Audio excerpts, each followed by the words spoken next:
અય આ વર્ષે રાખડી બાંધવા હું મારા ભાઈને ઘેર જાય હો. હવે એને અહીંયા બોલાવી લેને. હું મારા ભાઈને અહીંયા બોલાવું અને એ રાખડી બાંધવા. હા તો એમાં વાંધો શું છે? વાંધો કાંઈ નથી, પણ મારા ભાઈને અહીંયા હું બોલાવું તો મારા પિયર જવાની મજા ન બગડી જાય. એટલે તારે રાખડી બાંધવા જવું છે કે મારી ફરિયાદ કરવા જવું છે? બે કામ એક જગ્યાએ થઈ જાય ને. ઈ જ તો વાંધો છે. તું ન્યા જા ને એટલે તારા ભાઈ સામે તારો જીબડો 3 ઇંચ માંથી 3 મીટર નો થઈ જાય. બસ હો, મારા ભાઈ સામે હું જે બોલું ને એ સાચું જ બોલું છું. તો આ વખતે હું તારી હારે આવું છું ને તારા ભાઈ સામે હું સાચું જ બોલે. તમે શું બોલશો? ઈ જ કે લે તારી બેન ને થોડાક મહિના એ રોકી લે. હા રોકી લે હો, મારા ભાઈને કઈ હું ભારે નહીં પડું. હવે જા ની, હવે 2 દિવસ થાય ને તારો ભાઈ જ મને ફોન કરીને કે જીજાજી હવે તમારી વસ્તુ પાછી લઈ જાઓ. હું કઈ વસ્તુ નથી હો, હું તમારી જવાબદારી છું. એ તું જવાબદારી નહીં, તું મદારી છો. હા હા હા હા, આજ તો ભજીયા ખાવાનો જામો પડી જવાનો છે હો. વરાય મહારાજ વરાય. આઈ જશો, મારો ફોન જોયો છે તમે? ના ભાઈ મેં નથી જોયો તારો ફોન. ફોન કરો ને તમારા ફોન માંથી. એટલે પણ હું ક્યાંથી ફોન કરું? દેખાતું નથી. 2 હાથ લોટ વાળા હે, ભજીયા બનાવું છું. તમે ગૂગલ AI વાપરો છો ને, એને કેને ફોન કરે? હા 1 મિનિટ ઊભી રહે. એ ગૂગલ, આપણા ફોનમાં જાનુ નામનો નંબર સેવ હોય છે, એને ફોન કરી તો. હે, મારો નંબર જાનુથી સેવ કર્યો છે. કઈ જાનુને ફોન કરું? ટીના જાનુ, રીના જાનુ કે પછી નીતા જાનુ? તમારા ફોનમાં 17 જાનુના નામથી નંબર સેવ છે, તો કઈ જાનુને કોલ કરું? આ ગૂગલ ખોટું બોલે. વરસાદને લીધે ટેકનિકલ ફોલ્ટ લાગે. 17 જાનુ ને તો હું પછી જોઈ લે. પેલા તમારો વારો છે આખરી. ભજીયા તો બનાવો છે.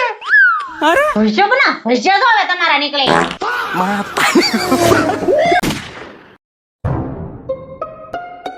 પપ્પા ભૂખ લાગી છે, હજી જમવાનું થાય.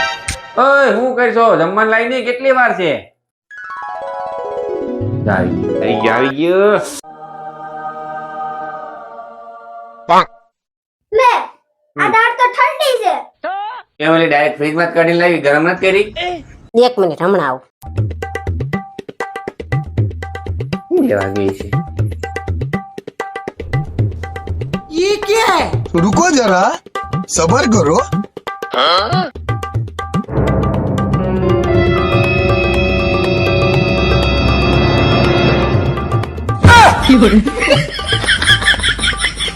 શું કરે આ? લ્યો ગરમા ગરમ દાળ. टेक्नोलॉजी કરો હજી લવ મેરેજ.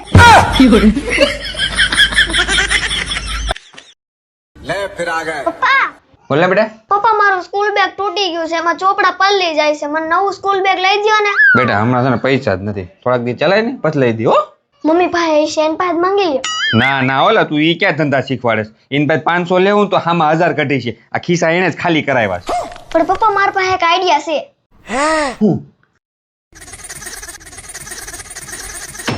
હું વાત કરશો? હાલ ટ્રાય કરીએ આપણે. હું વાત કરેલા ભૂરાની બૈરીને ભૂરાના પેન્ટના ખીચામાંથી 500 રૂપિયા મળ્યા. મેં એને ભૂરાને પાછા આપી દીધા. ઓહો એલા આવી બૈરી અત્યારે ક્યાં મળે હે? આ આપણે વારી તો મારા ખીચામાં ચિલ્લરે નથી રહેવા દીધી એલા. હે ભૂરો પાછો એને ખીજાણો? અબે સાલે પણ કેમ? લા આવા બૈરા હોય ને એને તો શાબાશી આપવી જોઈએ. શાબાશી હું તો એમ કહું આવા ઈમાનદાર બૈરા હોય ને એને ઇનામ અપાય, ઇનામ. ભૂરાને 500 રૂપિયા એને પાછા આપ્યા ને તો ભૂરાએ છે ને બીજા 500 હામાં આપવા જોઈએ. એટલે આની જગ્યાએ કદાચ હું હોય ને અને મારી બૈરી જો મારા પેન્ટના ખીચામાંથી 500 નીકળે ને મને દેવા આવે ને તો હું ઈ 500 એને આપી દઉં અને બીજા 500 હામાં આપું. બોલ એ યાર અલા ભગવાન છે ને કેવા કેવા બૈરા કેવા લોકોને આપી દે અને આપને છે ને નો હવે ભાઠા ભટકાડી દીધા. બોલો આ ઓલી કહેવત નથી સાંભળી દે, કાગડો દંથરું લઈ ગયો, આ એના જેવું છે. હારું હાલ મૂક મૂડ ખરાબ ને અબે સાલે. આપો એ હા એ હમણાં હું બહાર આટો મારી આવું હો, વરસાદ નથી તા. ઉભા રહ્યો 1 મિનિટ. હા વળી પાછું શું છે? ઓય આ તમારા પેન્ટના ખિસ્સામાંથી મને 500 રૂપિયા મળ્યા. હું વાત કરીશું? મારા પેન્ટના ખિસ્સામાંથી તને 500 રૂપિયા મળ્યા ને તું મને દેવા આવી? વાહ વાહ વાહ, હું તારી ઈમાનદારી છે. આ જોઈને તો આજ છે ને મને દિલ ગાર્ડન થઈ ગયું. તને આજ ઇનામ આપવાનું મન થાય છે. અબે સાલે તો તને ઇનામમાં છે ને ઇનામમાં તને હું ઈ આપું કે ભગવાન તને આવી ઈમાનદારી રોજ આપે. શાબાશ શાબાશ શાબાશ શાબાશ 4 વાર શાબાશ થેન્ક યુ હાલો હું જાઉં હો હવે चीटिंग करता है तू અમાર 500 રૂપિયા મારા સી आप कहाँ थे ज्ञानी बाबा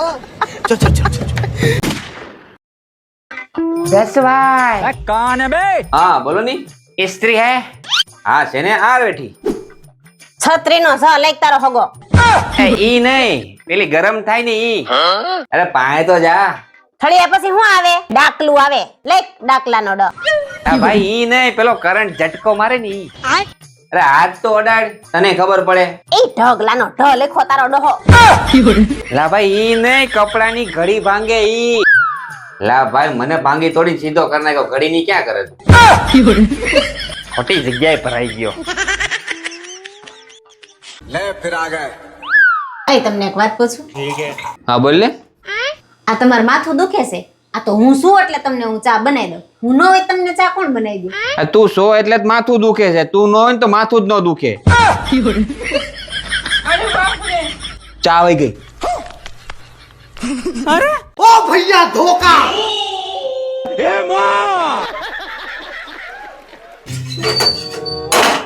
કોણ છે અરે કે સાઈ નથી બનાવવા દેતા કોણ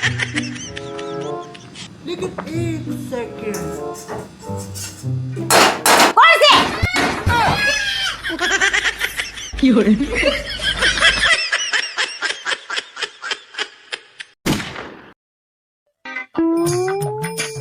અય આજ મન મજા નથી ને તો હું આજ રસોઈ નહીં બનાવું લે આ વરસાદ જેવું વાતાવરણ છે મેં પ્લાન બનાવ્યો હતો મેં કીધું બહાર જઈને ગરમા ગરમ વણેલા ગાંઠિયા ને મેથીના ગોટા ને કાંઈ નહીં જવા દે હવે એટલે હું તો મજાક કરતી હતી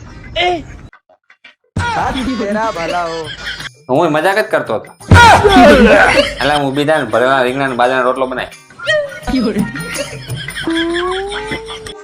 इस सज्जन को क्या तकलीफ है भाई कैसे हो गया रुको जरा सबर करो यही नहीं अभी और सुनिए હું થયો એ કાંઈ નહીં તો આપણે સોસાયટી ગેટે છે ને બાકડા હે ને ત્યાં બેઠો હતો ને તો એક લેડીઝ એક્ટિવા લઈને આવી માથે ચડાવીને વહી ગઈ એ પણ દવાખાને ન જવાય ના ભાઈ હવે એટલા જરાક વાગ્યું એમાં હું દવાખાને ત્યાં કોણ લઈ જાય મને બસ ઘરે આવતો રહ્યો પણ તમને કેટલું બધું વાગ્યું છે તો પોલીસ કેસ કરાય ને પણ હા હવે આટલામાં હું પોલીસ કેસ કરે હવે એમાં પાછી લેડીઝ હતી એમાં પોલીસ કેસ ના કરાય અરે પોલીસ કેસ કરવા જ ન હોય તમને આ કેટલું બધું લાગ્યું છે જોવો તો ખરી લોહી નીકળ્યું છે અને પછી વરી પાછી એક્ટિવા માથે ચડાવીને વગી તો ઊભી ન રહે હું કરું છું હમણાં નથી કરવો ભાઈ લા साले को बम से उड़ा दूंगा एक बार हाथ में आ जाए तो હાલો પોલીસ સ્ટેશન અરે એક લેડીઝ હતી મારા ઘરવાળાને માથે એક્ટિવા ચડાવીને વહી ગઈ છે એવું છે તો તમારા ઘરવાળા ક્યાં છે હા અરે બાજુમાં જ છે લ્યો આપો લ્યો વાત કરો હાલો સાહેબ હા ભાઈ કઈ રીતનું હું થયું મને પૂરી વાત જણાવો એ સાહેબ એમાં એવું હતું હું અમારા સોસાયટી બહાર ગેટે બાકડા હે ને અહીંયા બેઠો હતો अच्छा તો એક લેડીઝ આવી અને એક્ટિવા માથે ચડાવીને વહી ગઈ મને એમ કે કદાચ એવું લાગે છે કે વરસાદને લીધે ગાડી સ્લીપ થઈ ગઈ છે ગાડીનો કલર કેવો હતો નહીં સાહેબ ગાડીનો કલર તો ખબર નથી એમાં એવું છે ગાડી ભટકાણી એટલે મને બરાબર અંધારા જ આવી ગયા ખબર જ ન પડી હોશમાં આવ્યો ને તારી મેડમ હતા જ નહીં તો ગાડીનો નંબર નહીં નહીં નંબર એ નહીં ખબર હોય સાહેબ તો લેડીઝે કેવા કપડા પહેર્યા હતા એ ખબર છે હા સાહેબ એ ખબર હે મેડમે છે ને લવેન્ડર કલરનો ડ્રેસ પહેર્યો હતો અને અંદર વ્હાઈટ કલરની એમ્બ્રોઇડરી હતી એની અંદર ઝીણા ઝીણા આભલા હતા અને હા હાથમાં છે ને હાથમાં એને લગભગ બ્રેસલેટ પહેર્યું હતું લગભગ ઇમિટેશન નું હતું ઓરિજિનલ તો નહોતું હા લવેન્ડર કલરના પાછા નખી રીંગા હતા હા સાહેબ બીજું કહું ને તમને હા કાનમાં છે ને દિલના એકાની એની બુટી પહેરી હતી અને માથા ઉપર હા કપાળમાં ઝીણો એવો ચાંદલો હતો નરી આંખે દેખાયો એની વચ્ચે પાછું છે ને સિલ્વર કલરનું ટપકું હતું સાહેબ અને બીજું કહું ને ગળામાં મંગળસૂત્ર નહોતું સાહેબ અને માથામાં હેતોય નહોતો નક્કી છે ને એ કુંવારી હતી છોકરી હા પાક્કું છે એ તો ખબર જ છે લિપસ્ટિક સાહેબ હા ખાસ લિપસ્ટિક તો બહુ જબરદસ્ત કરી હતી પીચ કલરની હા એના લીધે હું એ દેખાતી હતી સાહેબ એની વાત જ જવા દો તમે હા પોલીસ કેસ નથી કરો અને આ તમારે મલમ પટ્ટી છે ને હું કરવા આગળ अबे साले આને હું થયું આ જો વરસાદ તો પલ્લીને આવ્યા પપ્પા. પણ અત્યારે થોડોક વરસાદ હોય કાઈ બહુ આવે છે બહાર જો તો ખરા. અત્યારે क्या बात कर रहे रे बाबा?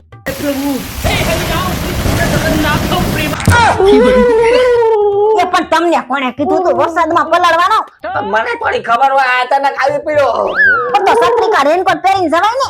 તારો હગો શિયાળામાં છત્રી રેનકોટ હારે લઈને કોણ ફરે કેવો ભૂંડો લાગુ અરે સામી તો ફોન લઈએ જા ડોક્ટર ને ફોન કરો. નહીં ડોક્ટર થી કઈ નું થાય તો પણ કોને કરવું પણ? કાકા ફોન કે કાકા કોના કાકા? આપણા બધાયના કાકા બધાયના કાકા ઈ કોણ? આમલાલ કાકા